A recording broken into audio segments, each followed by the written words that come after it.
ازيكم عاملين ايه؟ انا شيماء ودي قناتي. يا ريت تعملوا لايك للفيديو وتشتركوا في القناه، ولو معايا على صفحه الفيس تعملوا لي متابعه. وقبل ما نبدا الفيديو يا ريت نصلي على الرسول. صاحبه قصه النهارده بتقول اخويا عايز ياكل ورثي.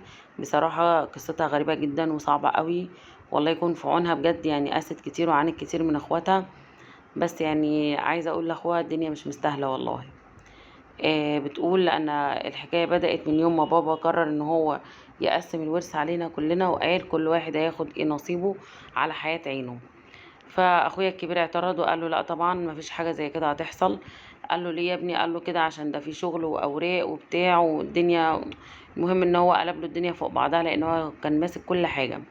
فوالدي قال له خلاص يا ابني انا بأمنك على ورث اخواتك. احنا كنا ولدين وانا البنت الوحيدة فيهم. فقال له انا بأمنك على ورث اخواتك وتديهم كل واحد حقه. قال له عيب عليك يا بابا، انا عمري طبعا ما اكل حق اخواتي.